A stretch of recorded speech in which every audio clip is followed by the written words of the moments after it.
ताज्या आणि सुपरफास्ट बातम्या पाहण्यासाठी स्वराज्य न्यूज मराठीला सबस्क्राईब करा आणि बेल बटन प्रेस करा.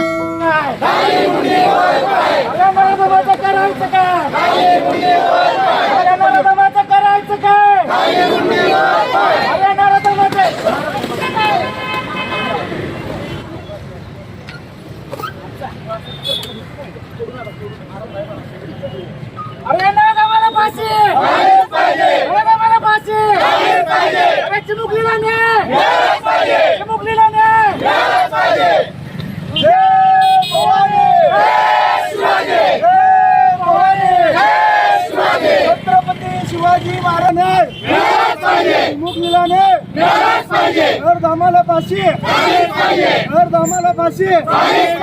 जय भवानी, जय भवानी महाराज की, छत्रपती शिवाजी महाराज की जय. गावातील चिमुकली आपल्या आजीकडे म्हणजे भोर तालुक्यातील मसरापूर या तालुक्यामध्ये गेले असता तेथील हरामखोर मनोवृत्तीचा माणूस चिमुकलीवरती अमानुष अत्याचार करून तिचा निर्गुण खून केलेला आहे. अशा अमानुष प्रवृत्तीच्या माणसाचा आम्ही आज संभाजी आरमारच्या वतीने निषेध केलेला आहे. सरकारला विनंती केली आहे की अशा अमानुष प्रवृत्तीच्या माणसाला वेळीच ठेचलं पाहिजे, त्याला फाशी झाली पाहिजे. छत्रपती शिवाजी महाराजांनी या रेतेवर वाईट नजर टाकणाऱ्याला त्याचा चौरंग केला होता. त्या पद्धतीने आज आम्ही या हरामखोराचा चौरंग केलेला आहे. त्याचा प्रतिकात्मक पुतळा करून त्याचा आम्ही चौरंग केलेला आहे. सरकारला विनंती आहे की त्याला फाशीची शिक्षा देण्यात यावी, अन्यथा संभाजी आरमारच्या वतीने यापुढील उग्रही आंदोलन करण्यात येईल. आवाज येतो तुम्ही जरा आता संभाजी आरमारतर्फे हे जे आंदोलन झालेलं आहे, अशी अनेक आंदोलनं यापुढेही होतील. कारण घटना काही थांबतच नाही आहेत. आज एक झाली, उद्या दुसरी होतेच आहे. तर त्यावर सरकारने एक ठोस पाऊल उचलून काहीतरी शिक्षा ही नराधमांना केलीच पाहिजे.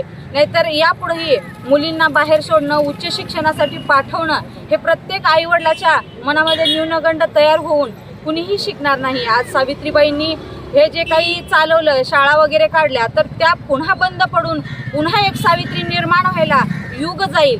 आणि असं जर हे होत राहिलं आणि प्रत्येक वेळी जर सरकारने असंच नराधमांना सोडून फाशी देणार नाही किंवा मनोविकृत आहे असं म्हणून जर सोडलं, तर ह्या अशा घटना कित्येक रोजच्या रोज दिवसेंदिवस वाढत जाईल, यांची संख्यासुद्धा वाढत जाईल. तर मला एवढंच सांगायचं आहे की हे जे आंदोलन आहे तर हे इथंच संपवावं जर वाटत असेल तर यावर योग्य तो निर्णय सरकारने घ्यावा आणि योग्य ती शिक्षा या नराधमाला मिळालीच पाहिजे. आणि हा मेसेज पूर्ण महाराष्ट्रभरासाठी नाही आहे तर देशासाठी आहे. आणि त्या नराधमाला शिक्षा मिळालेली आमच्यापर्यंत पोहोचेल, आम्हाला ती लवकरात लवकर TV माध्यमातून किंवा पेपरमधून वाचायला मिळेल अशी अपेक्षा करते आणि एवढंच निवेदन करते सरकारला. जय हिंद.